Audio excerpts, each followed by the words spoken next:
तो हम लोग रेस्पिरेटरी सिस्टम का एनाटॉमी एंड फिजियोलॉजी कंप्लीट कर चुके हैं। आज हम स्टार्ट करेंगे डाइजेस्टिव सिस्टम।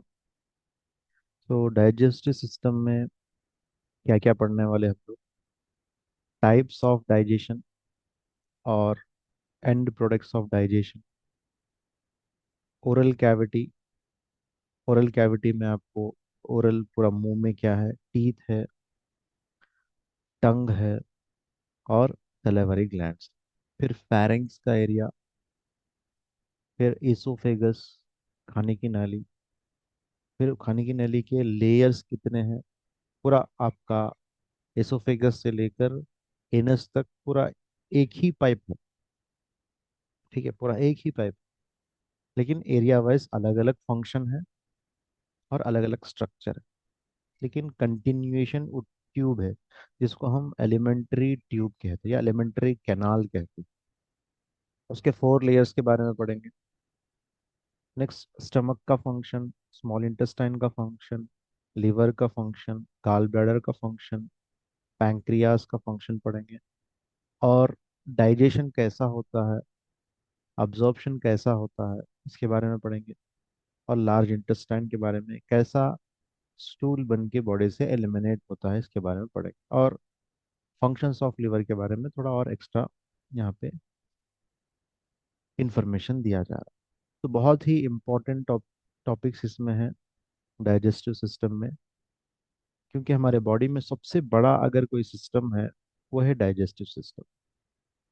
बाकी के सब सिस्टम में एक ऑर्गन दो ऑर्गन्स है, लेकिन डाइजेस्टिव सिस्टम में आपको माउथ से लेकर, देखिए, माउथ, टीथ, टंग, फिर oesophagus, stomach, small intestine, large intestine, pancreas. ठीक है, पैंक्रियास का तो ऑलरेडी हमने एंडोक्राइन सिस्टम में पढ़ लिया था, लेकिन पैंक्रियास का भी रोल है। फिर स्प्लीन भी आता इसमें, लेकिन स्प्लीन ऑलरेडी हम लोगों ने लिम्फेटिक सिस्टम में पढ़ लिया। और आपका लिवर आएगा, गाल ब्लैडर आएगा। ठीक है, और साथ में small intestine and large intestine. तो हर सिस्टम में 3 या 4 ऑर्गन्स देखने को मिलेंगे आपको, लेकिन डाइजेस्टिव सिस्टम ऐसा सिस्टम है जिसमें बहुत सारे ऑर्गन्स देखने को मिलेंगे। और दूसरी सिस्टम जैसे एंडोक्राइन सिस्टम, बॉडी में 3 इंपॉर्टेंट सिस्टम्स बहुत इंपॉर्टेंट है। एक है डाइजेस्टिव सिस्टम, और एक है एंडोक्राइन सिस्टम, एक nervous system. Nervous system, endocrine system body को कंट्रोल करेगा। वो बॉडी को कंट्रोल करने के लिए जो एनर्जी मिलेगी वो आपके डाइजेस्टिव सिस्टम से मिलेगी, जो भी हम खाएंगे। ठीक है। एक एग्जांपल के तौर पर, हार्मोनल इम्बैलेंस आज के ज़माने में बहुत कॉमन होते जा रहा। अब हार्मोन्स को बैलेंस करने के लिए मोस्टली हमारी थिंकिंग ये है कि हम मेडिसिन्स को ले लें, मेडिसिन्स, अच्छे से अच्छे मेडिसिन्स ले लें। लेकिन ये सिंपल लॉजिक हम भूल जाते हैं कि हार्मोन्स को बनाने के लिए जो ऑर्गन फंक्शन करते हैं वो है एंडोक्राइन ऑर्गन्स। एंडोक्राइन ऑर्गन्स ही हार्मोन्स को बनाते हैं। अगर एंडोक्राइन ऑर्गन्स ऑर्गन्स सही फंक्शन नहीं करेंगे तो सही हार्मोन्स नहीं बनेंगे। सही हार्मोन्स नहीं बनेंगे तो हार्मोनल इम्बैलेंस आएगा। तो एंडोक्राइन सिस्टम के फंक्शंस को हमें इम्प्रूव करना है, उनकी क्वालिटी ऑफ वर्किंग को इम्प्रूव करना है। तो इम्प्रूव करने के लिए उनको सबसे नंबर 1 चीज की जरूरत है, न्यूट्रिशन। किसकी जरूरत है? सबसे पहले न्यूट्रिशन की जरूरत है। न्यूट्रिशनल डिफिशियंसी, या फिर यूं कहिए इम्प्रॉपर डाइजेशन, इम्प्रॉपर अब्जॉर्प्शन, या इम्प्रॉपर डेफिसिएशन, ये 3 रीजंस की वजह से एंडोक्राइन ग्लैंड्स को प्रॉपर न्यूट्रिशन नहीं मिल पाती, जिसकी वजह से वो फंक्शन नहीं कर पाता। या फिर हमारा डाइट जो है इस तरीके के नहीं है कि हम एंडोक्राइन की रिक्वायरमेंट को पूरी कर सके। हमारे बॉडी को रिक्वायर्ड है कार्बोहाइड्रेट्स, हमारे बॉडी को रिक्वायर्ड है प्रोटीन्स, बॉडी को रिक्वायर्ड है फैट्स, बॉडी को रिक्वायर्ड है विटामिन्स, बॉडी को रिक्वायर्ड है मिनरल्स, यानी ओवरऑल बॉडी को बैलेंस्ड डाइट की बहुत जरूरत। ठीक है, जब जरूरत है तो हम उसको खाएंगे। तो नंबर वन बॉडी के अंदर अगर कोई सिस्टम है फंक्शन करेगा, वो है आपका डाइजेस्टिव सिस्टम। ठीक है, डाइजेस्टिव सिस्टम अगर सही डाइजेशन, अब्जॉर्प्शन या डेफिशिएशन करेगा, तो प्रॉपर न्यूट्रिशन मिल पाएगा। तो ये सिंपल लॉजिक है, अगर इस पे काम करेंगे हम लोग, तो इजीली हमारा एंडोक्राइन सिस्टम का फंक्शन भी सही होगा। चलिए आइए अब हम बुक की तरफ नज़र डालेंगे थोड़ा। यहाँ पर एग्जाम्पल दिया जा रहा है, देखिए। बहुत ही जल्दबाजी में नाश्ता करना, जैसे ब्रेकफास्ट करना, जब काम के लिए आप देर हो रहे हैं और स्कूल के लिए देर हो रहे हैं या वर्क के लिए देर हो रहे हैं, going on your diet to lose 5 pounds, what to these experience all have in common? Food. यानी ये सब एग्जाम्पल के तौर पे दिया जा रहा है कि आप कभी जल्दी जल्दी में खाना खा लेते हैं, कभी डिनर को छोड़ देते हैं, कभी आप अपने डाइट को कम करके अपने वजन को घटाते हैं। तो इसमें क्या मालूम हो रहा, क्या मालूम हो रहा? बस यही मालूम हो रहा कि फूड बहुत इम्पोर्टेंट है। ठीक है, जिस तरह हमारे बॉडी के लिए ऑक्सीजन इम्पोर्टेंट है, इसी तरह हमारी बॉडी के लिए फूड इम्पोर्टेंट। लेकिन ऑक्सीजन इज रेगुलर सोर्स, इसको कंटिन्यूअसली होना है। लेकिन फूड, ये कंटिन्यूअसली आपको जरूरत नहीं।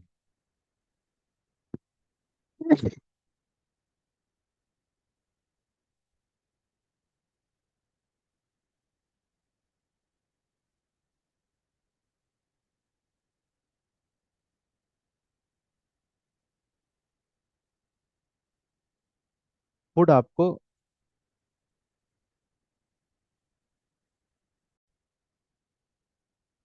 तो जिस तरह ऑक्सीजन की रिक्वायरमेंट है बॉडी के लिए, हमारे बॉडी के लिए फूड की भी रिक्वायरमेंट है, ताकि एनर्जी का सोर्स बना रहे।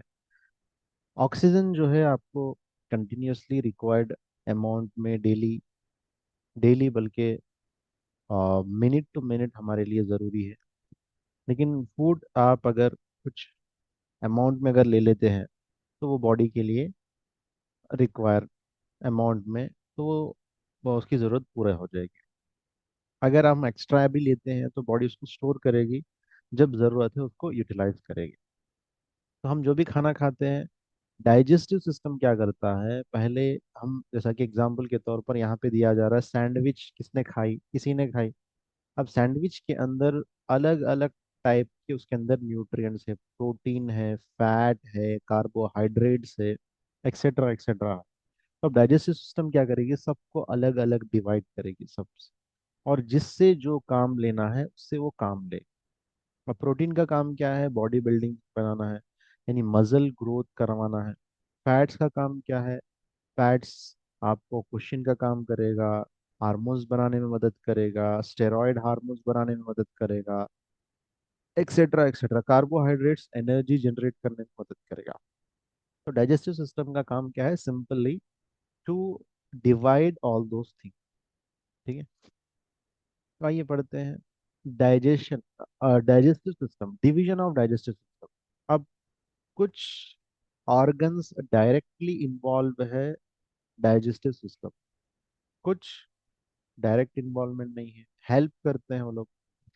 जैसा कि एलिमेंट्री ट्यूब में मैंने कहा, ओरल कैविटी है, पैरिंग्स है, इसोफेगस है, स्मॉल इंटेस्टाइन है, लार्ज इंटेस्टाइन है।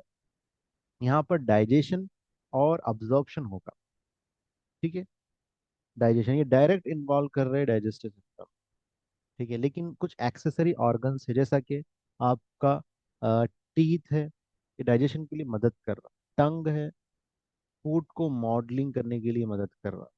सलिवरी ग्लैंड से, ये आपके डाइजेशन में और जल्दी इसके अंदर सोडियम होता है, ताकि जल्द से जल्द फूड जो है डाइजेस्ट हो सके। गाल ब्लैडर है, बाइल रिलीज करता है। पैंक्रियाज है, एक्सोक्राइन फंक्शन करता है, वो एमाइलेज, लाइपेज, ये डाइजेस्टिव एंजाइम्स होते हैं, उसको रिलीज करता है। इसी तरह लिवर भी अपना फंक्शन करता है। तो ये हेल्प करते हैं डाइजेशन में। लेकिन यहाँ पर डाइजेशन में क्या है, कंट्रीब्यूशन करते हैं ये लोग, कंट्रीब्यूशन करते हैं डाइजेशन के लिए।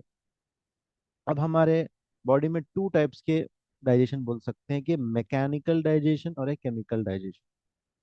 मैकेनिकल जो हम हमारी एनर्जी लगती, जैसा कि आपने कुछ खाया तो अब आपकी एनर्जी लगेगी, दांतों के जरिए से, टीथ के जरिए से उस फूड को क्या कर सके, च्यू करे, उसको ब्रेक करे, और जो भी एंजाइम्स है वो एंजाइम, माउथ एंजाइम्स आके उसको मिक्सअप कर सके अच्छे से।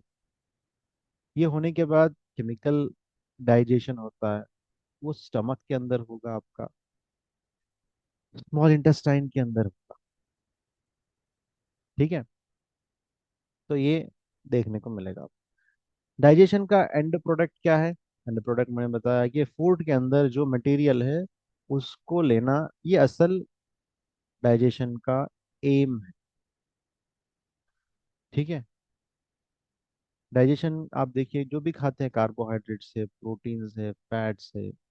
अब कार्बोहाइड्रेट्स में आपको मोनोसेकेराइड्स, डाइसेकेराइड्स, ऑलिगोसेकेराइड्स, यानी ये कॉम्प्लेक्स शुगर मॉलिक्यूल्स कह सकते हैं, single molecule of sugar, double molecule, double से ट्रिपल मॉलिक्यूल के form, more than triple molecule of sugars, इनको क्या करना है, आप डाइजेस्ट सिस्टम ब्रेक डाउन करें, सिंगल मॉलिक्यूल में रहेगा।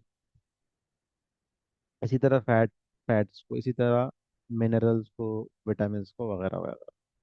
यही मेन उसके फंक्शंस। ओरल कैविटी, चलिए अब हम एक एक डाइजेस्टिव सिस्टम के एक एक चीज को जानेंगे। अब ओरल कैविटी, ओरल कैविटी को बक्कल कैविटी भी कहते हैं।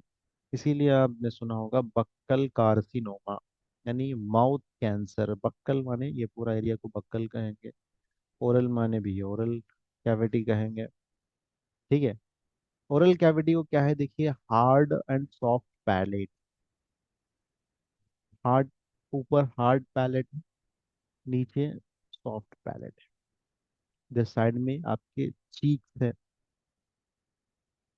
ओके, साइड में चीक्स है, ऊपर पैलेट से, सॉफ्ट एंड हार्ड पैलेट।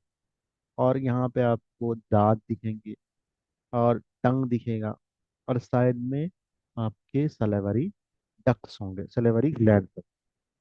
तो पहला क्या है आपका, टीथ। ये देखिए आपका,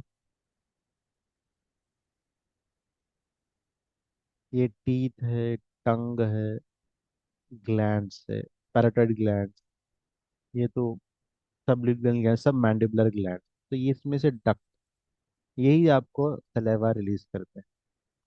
लिंगुअल माने जबान के नीचे, मैंडिबल ये बोन है, ये जो जहाँ पे मेंस को दाढ़ी आती है। ठीक है, तो यहाँ पे का एरिया जो कहलाएगा वो है मैंडिबल। पैराटॉइड, कान के पिछला अगला हिस्सा, यहाँ पे भी आपको पैराटॉइड ग्लैंड्स होते हैं जो सलाइवा छोड़ते हैं। ठीक है, ये फेरिंग्स, ये एरिया फेरिंग्स है, नेजोफेरिंग्स, ओरोफेरिंग्स, लैरिंगोफेरिंग्स, जिस जो हमने रेस्पिरेटरी सिस्टम में पढ़ा। ये आपका इसोफेगस, खाने की नाली। ठीक है, खाने के लिए यहाँ तक है। फिर ये आपका स्टमक है, स्टमक से अटैच्ड आपका स्मॉल इंटेस्टाइन है। स्मॉल इंटेस्टाइन की थ्री पार्ट्स है, डिओडिनम, जियोजिनम, सब हम आगे देखेंगे। लिवर है, ये गाल ब्लैडर है, ये पैंक्रियास है, ये स्प्लीन है, ये लार्ज इंटेस्टाइन है। लार्ज इंटेस्टाइन, स्मॉल इंटेस्टाइन जहाँ पे मिलते हो, सीकम है, ये अपेंडिक्स है। ठीक है, ascending colon, transfer colon, descending colon, rectal anus, ये सब बॉडी के ऑर्गन्स है। तो टीथ के बारे में हम पहले जाने। तो टीथ का काम क्या है, च्यू करना, चबाना। This is a process that, ये मैकेनिकली फंक्शन कर रहा है, फूड को स्मॉलर पीसेस में, क्या कर रहा है, डिवाइड कर रहा है, ब्रेक कर रहा है। और सलेवा, जो भी आपके सलेवरी ग्लैंड्स, आप सलेवा को छोड़ेंगे, जिसको हम आम जबान थूक कहते हैं, तो उसके अंदर वो मिक्स होगा अच्छे से। ठीक है, तो हमारे पास बॉडी के अंदर टू टाइप्स ऑफ टीथ है, डेकिडियोस एंड परमानेंट। डेकिडियोस ये आपके 6 मंथ से एज में मोस्टली 2 इयर्स तक हमें दांत आते हैं बच्चों को, 20 दांत आते हैं। ठीक है। और ये 20 दांत आहिस्ता आहिस्ता ग्रेजुअली दांत पूरे झड़ जाते हैं, और उसके बाद 6 साल के अंदर पूरे दांत आ जाते हैं। ठीक है, 6 साल के अंदर पूरी दांत आ जाते हैं। कौन से? परमानेंट टीथ आते हैं, परमानेंट टीथ आ जाते हैं। तो परमानेंट टीथ में 32 दांत होते हैं पूरे। अब इसके अंदर इंसिजर्स, कैनाइंस, प्रीमोलार्स, मोलार्स होते हैं। और विजडम टीथ, थर्ड मोलार, ये भी होते हैं साइड में यहाँ पे। अब किसी को विजडम टीथ आता है, किसी को नहीं आता है, देर से आता है। और कभी कभी अगर दांत में स्पेस ना हो विजडम टीथ, तो वो चिपक के आ जाता है, उसको निकालने की जरूरत पड़ती है। उस वक्त निकाल दिया जाता है।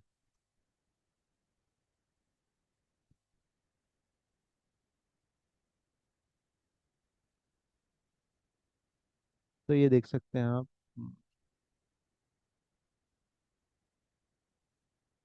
चलिए हम लोग टीथ की फोटो देखेंगे पहले। तो ये आपके टीथ है। तो ये प्राइमरी टीथ, जो 20 टीथ आते हैं, ये ग्रेजुअली गिर जाते हैं। फिर सेकेंडरी टीथ, जो परमानेंट टीथ है, वो आपको देखने को मिलेगा। ये देखिए, कलर वाइज आपको दिया जा रहा है। ये इंसिजर्स है, ऊपर के चार, नीचे के चार, वो नीचे के चार, ऊपर के चार दांत। ठीक है। और कैनाइंस है, के बाजू जो दांत है निकले हैं। ठीक है, वो 2 दांत ऊपर, 2 दांत नीचे, ये 4 दांत हो गए। ये 4 हो गए, और ये 4, 8। 8 और 2, 10, 12 दांत। तो येलो कलर के प्री मोलार कहते हैं। Incisors, canines, premolars and molars. Premolars इधर दो है, लोअर साइड इधर दो है, ऊपर दो नीचे दो। कितने हो गए? 8 हो गए। 8 + 2, 12, 20 हो गए। ये मोलार्स है, मोलार्स। ये यहीं पे आपको ये आखिरी का जो दांत है, यही देखने को मिलेगा आपको, अ, जिसको हम विजडम टूथ कहते हैं। मोस्टली ऊपर अपर जॉ में आता है, ये अपर जॉ। तो ये 3 + 3 6, 6 + 6 12। तो ये 20 + 12, 32। तो इसी तरह 32 हमारे दांत हो गए। तो 32 टीथ है, ये सब मोलार, प्रीमोलार, कैनाइंस, इंसिजर्स। ठीक है। तो ये देखने को मिलेंगे हमें। नेक्स्ट, टीथ के बारे में हम थोड़ा उसके स्ट्रक्चर को देखेंगे। The structure of tooth. तो यहाँ पर मैं बता दूंगा इसको। ये क्राउन है, इतना एरिया क्या कहलाएगा? क्राउन। ऊपर जो दिख रहा है दांत हमारा नजर आ रहा है, वो है आपका क्राउन। ठीक है। उसके नीचे आपका नेक है, इतना एरिया। नीचे का एरिया रूट है। क्राउन है, नेक है और रूट है। 3 पार्ट्स है आपके हर दांत में। जो आपका वाइट, ये जो दिख रहा है, इसको हम कहते हैं एनामल, जो वाइट कलर ऊपर दिखेगा। उसी के नीचे आपको देखने को डेंटिन है। फिर उसी के अंदर जाएंगे तो पल्प कैविटी है।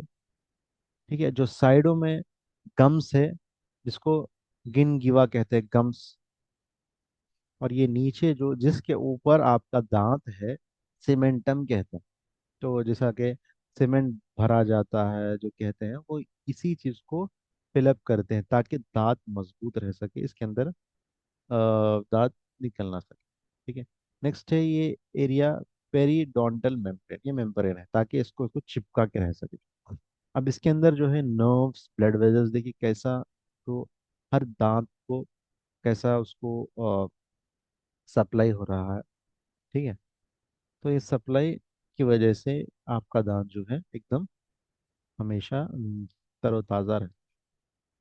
तो यहाँ पढ़ेंगे हम लोग।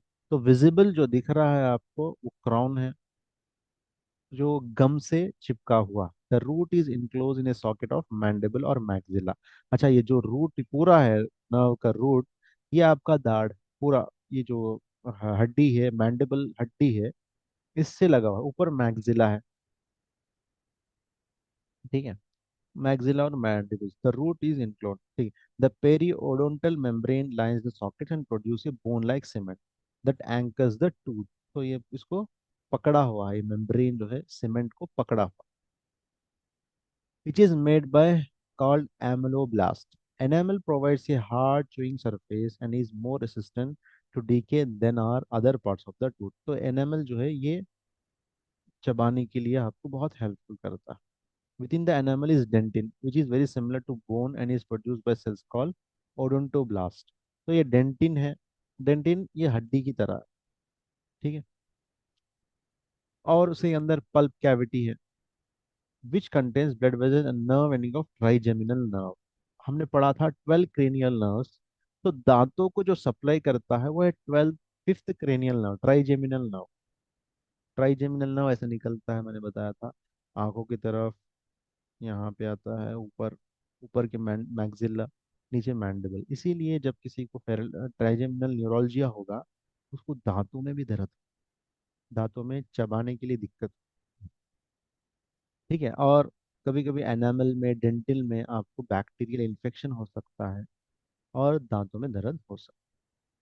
तो ये आपका टीथ के बारे में था. टीथ 32 टीथ से परमानेंट टीथ थे, और उसके पहले आपको डिक्योडियस टीथ थे जो 6 साल के अंदर अंदर पूरे दांत गिर जाते हैं. फिर परमानेंट टीथ आ जाते हैं, उसमें molar, pre molar, incisions, canines होते हैं 32. ठीक है. तो और हर हर टूथ का ये सेम स्ट्रक्चर होता है जो हम देखते हैं.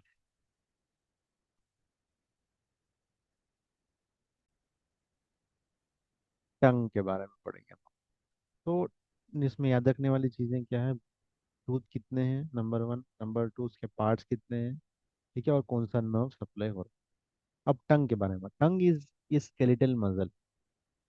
ठीक है. दैट इज इन, ये इसको सप्लाई कौन करता है? Hypoglossal nerve, 12th cranial nerve का हाइपोग्लोसल नर्व टंग को सप्लाई करेगा. On the upper side of the tongue all small projections called papillae, यानी जो दाने दाने दिखते हैं हमें, वो कहते हैं, कहलाते हैं papillae, which contain taste buds.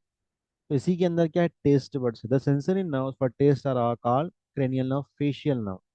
यानी टेस्ट के लिए हमें 7th क्रेनियल नर्व है, टंग के लिए 12th क्रेनियल नर्व है, और टेस्ट के लिए दो है, 9th और 7th दोनों है, जिसके जरिए हम किसी का अगर टेस्ट में प्रॉब्लम आ रहा, टेस्ट महसूस नहीं हो रहा, तो 7th और 9th क्रेनियल नर्व में प्रॉब्लम.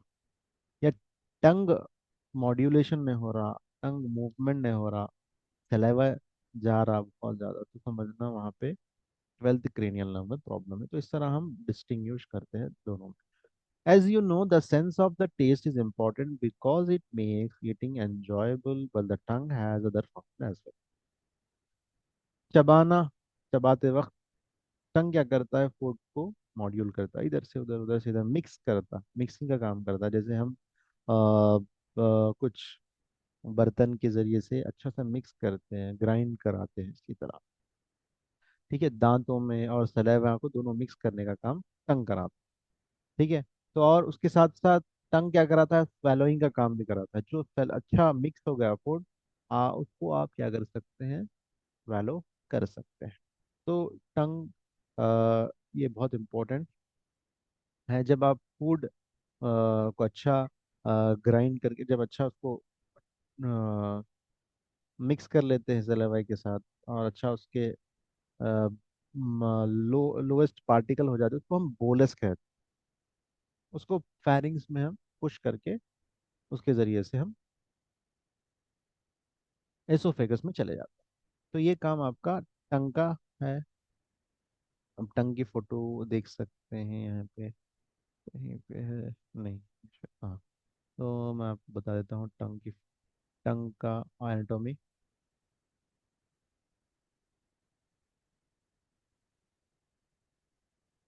ज़रूरी है.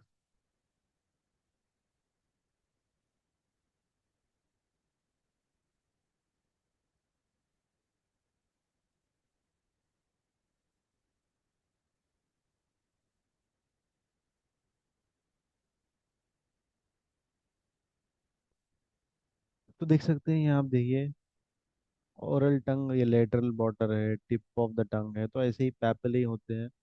यहाँ पे अच्छे से दिख रहा है पूरा, ये छोटे छोटे पैपिले हैं. तो हर एक पैपिले का अलग अलग आप देख सकते हैं उसका फंक्शन होता है.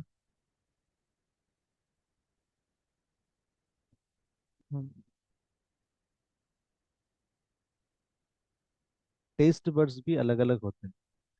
टेस्ट बड्स,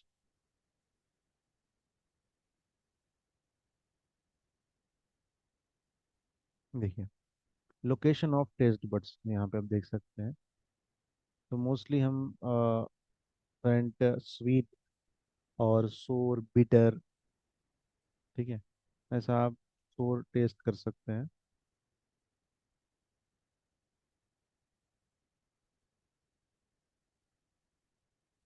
तो ज़्यादातर हमारे जो टेस्ट बड्स है अलग अलग एरिया से अलग अलग टेस्ट हम कर सकते हैं। बिटर है, कड़वा, स्वीट, साल्टी, सोर फूड, ठीक है। तो डिफरेंट टाइप्स ऑफ टेस्ट हम डिफरेंट पार्ट से कर सकते हैं।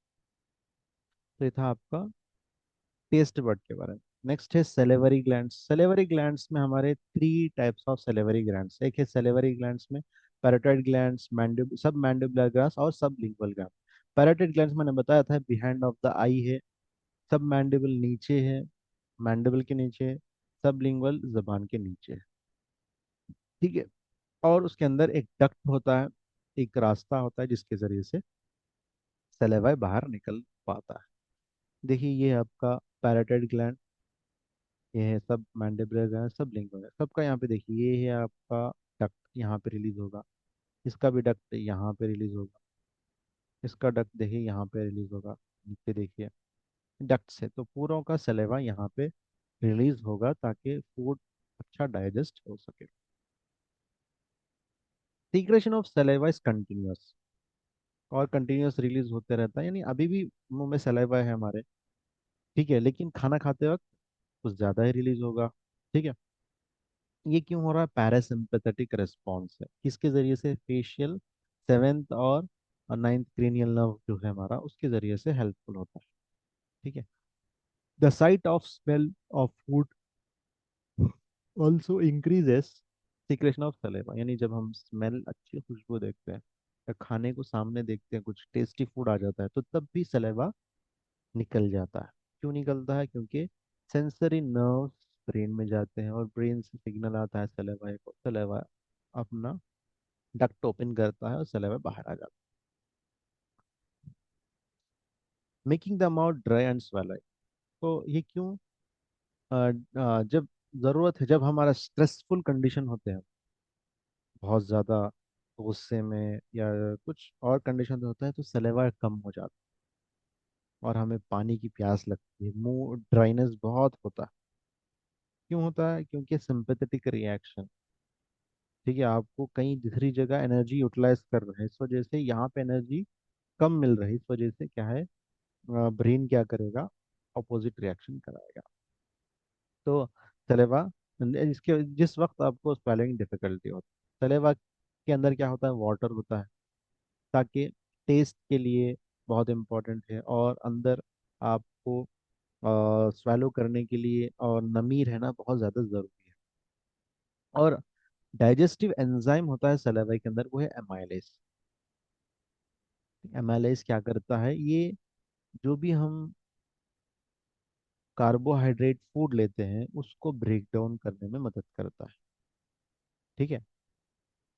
तो जो लोग अच्छी तरीके से चबाते हैं, उनका अमाइलेज जो है फूड में अच्छी तरह मिक्सअप होके उनका डाइजेशन इजीली हो जाता है। जो लोग अच्छी तरीके से नहीं चबाते, अमाइलेज वो फूड से मिक्सअप नहीं हो पाता, मिक्सर नहीं होता, तो उनका ग्लूकोज ब्रेक डाउन बहुत स्लो हो जाता है। जो डाइजेशन का प्रोसेस माउथ से शुरू होना था, उसकी शुरुआत स्टमक से होगी, ठीक है। तो ये प्रॉब्लम देखने को मिलता है, ऐसे लोगों को इंडाइजेशन का प्रॉब्लम, गैस्ट्राइटिस एक्सेट्रा एक्सेट्रा देखने को मिलता है। और सलाइवा किससे बन रहा है? ब्लड प्लाज्मा से। और इसके अलावा बहुत सारे केमिकल्स उसके अंदर होते हैं, बहुत इंपॉर्टेंट है, ठीक है। सलाइवा के जरिए से आप बहुत सारी चीज़ों को मालूम भी कर सकते हैं, जैसा कि कैंसर है उसके टेस्ट के जरिए से, ठीक है। तो यहाँ पर सलाइवा बहुत इंपॉर्टेंट है। जो लोग सलाइवा, किसी किसी को सलाइवा प्रोड्यूस भी नहीं होता, ये बहुत जेनेटिक डिसऑर्डर है। देखा मैंने एक पेशेंट को, रोमेटाइड आर्थराइटिस हुआ, वो रेमेटॉइड आर्थराइटिस का अटैक उनको ऐसा हुआ कि उनको सलेवा प्रोड्यूस नहीं हो पाता था, जिसकी वजह से जबान सख्त हो जाती थी, वो स्वेलो ही नहीं कर पाते थे। ठीक है। लेकिन उसके बाद हमने ट्रीटमेंट किया, उनको फायदा हुआ। उसके बाद सलेवा प्रोड्यूस होने लगा उनको, और ग्रेजुअली उनको इम्प्रूवमेंट देखने को मिला। तो ये बहुत बहुत तकलीफ की चीज़ है। ठीक है। तो ये सलेवरी ग्लैंड्स बहुत इंपॉर्टेंट है हमारे लिए, ताकि हमारे बॉडी के अंदर जो है म्यूकस बनते रहे। नेक्स्ट है फेरिंग्स। फेरिंग्स क्या एक रास्ता है जाने के लिए। यहाँ पे ना तो डाइजेशन होगा, ना केमिकल को, ना मैकेनिकल होगा, ना केमिकल होगा।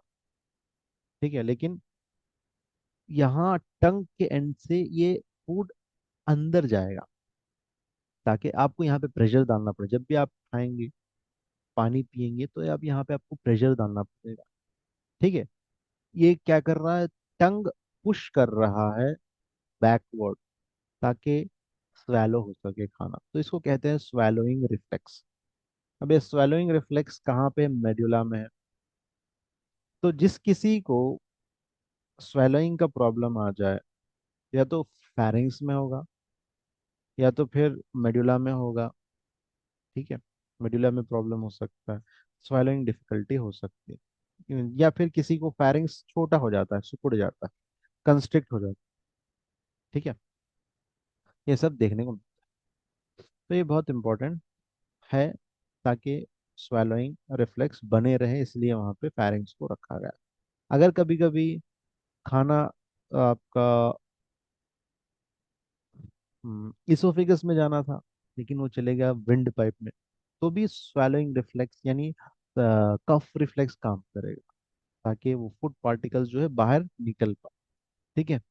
तो ये भी देखने को मिलता है, इसीलिए कहते हैं कि खाना खाते वक्त बात मत करिए, बात करते करते खाना मत खाइए। इससे क्या होता है, इससे क्या है, स्वेलो करते वक्त आपका वॉइस बॉक्स ओपन हो जाता है, इधर लैरिंग्स भी ओपन रहता है, इधर फेरिंग्स भी ओपन रहता है।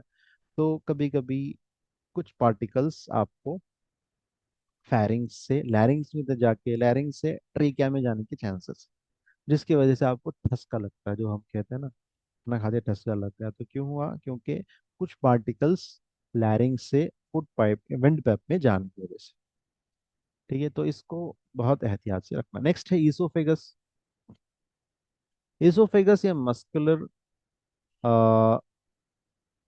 मसल से बना हुआ है। यहाँ पे भी डाइजेशन नहीं होगा, बल्कि एक हॉरिजेंटल पाइप है। जब आप देखेंगे इसको, ये देखिए आपका ईसोफेगस, देखिए आपके एमाइलेस रिलीज हो रहा है। ठीक है, सेलेवरी ग्लैंड से। ठीक है, ओरल कैविटी में। तो ये मस्कुलर है, मस्कुलर ट्यूब है यहाँ पर। पेरिस्टालिस मूवमेंट होता है, यानी फूड यहाँ तक तो आपको स्वेलो करना है, यहाँ से मूवमेंट होगा, स्वेलोइंग मूवमेंट होगा, जिसकी वजह से फूड इजीली आगे जाएगा और म्यूकस से भरा होगा, ऊपर से नीचे आएगा। और हमारा जो स्टमक है, उससे पहले एक स्पिंक्चर है, जिसको हम LES कहते हैं, जिसको हम लोअर इसोफेगल स्पिंक्चर या कार्डियक स्पिंक्चर कहते हैं, ताकि फूड एक बार स्टमक में जाने के बाद फिर वापस ना आ सके, कंटेंट बैक ना हो सके। ठीक है। लेकिन कुछ कंडीशंस ऐसे होते हैं जिसमें फूड बाहर आ जाता है, किसी को डकारें आती है, किसी को सीने में जलन होता है, किसी को एसिडिटी हो जाती है, किसी को सीना भरा हुआ होता है। उसको कहते हैं GERD, gastro oesophageal reflux disease. यानी ये जो स्पिंक्चर था, वो स्पिंक्चर किसी वजह से डिस्टर्ब हो गया, जिसकी वजह से ये प्रॉब्लम देखने को मिली। ठीक है। यहाँ पे होता है स्पिंक्चर। तो इस स्पिंक्चर से प्रॉब्लम, स्पिंक्चर में प्रॉब्लम आने की वजह से देखने को मिलती है, तो इसको कहते हैं GERD। बट कभी कभी GERD बहुत सीरियस हो जाता है। ठीक है, जिसकी वजह से बर्निंग स्टमक, ऐसा दिखता है कि ये हार्ट पेन है, इतनी एसिडिटी हो जाती है पेशेंट को, क्योंकि वो एसिडिक एनवायरनमेंट स्टमक था, लेकिन वो एसिडिटी, इतना high spicy food, junk food, कुछ ऐसे फूड्स खा लिया हमने, जिसकी वजह से उसको डाइजेस्ट करना बहुत मुश्किल हो गया, जिसकी वजह से उसका इफेक्ट जो एसोफेगस तक आने लगता है। इसकी वजह से क्या है, ये प्रॉब्लम देखने को मिलती है। तो ये था आपका एसोफेगस। तो नेक्स्ट हमारा structural layers of alimentary tube है। इसको हम कल डिस्कस करेंगे। मैं आपको स्पिंक्चर बता देता हूँ पहले। Oesophageal sphincter.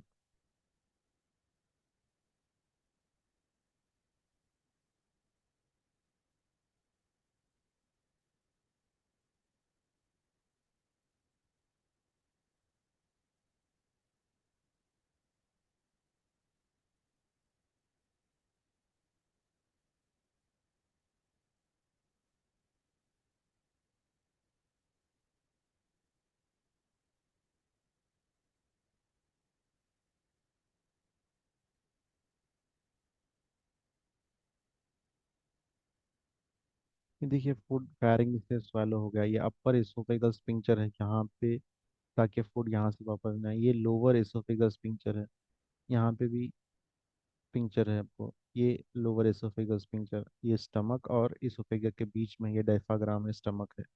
तो फूड आप जैसा swallow करेंगे, ये ओपन होगा। ये रिटर्न जाने के लिए मुश्किल होगी, ऐसा रहेगा। ऐसा ओपन हो सकता, ऐसा रहेगा। ऊपर से आए तो ओपन होगा, नीचे से आए तो ये क्लोज हो जाएगा, ऐसा। ठीक है। तो ये इसोफेगल स्पिंक्चर में प्रॉब्लम आके बहुत सारे डिसीजेस हो सकते हैं। जैसा कि यहाँ पे देखिए, स्पिंक्चर में प्रॉब्लम आया, ये इस रिफ्लेक्स डिसीज हो गई। यहाँ से रिफ्लेक्स डिसीज देखने को मिला। ठीक है। तो ये बहुत सारे डिसीजेस हैं इसोफेगल स्पिंक्चर के डैमेज होने की वजह से।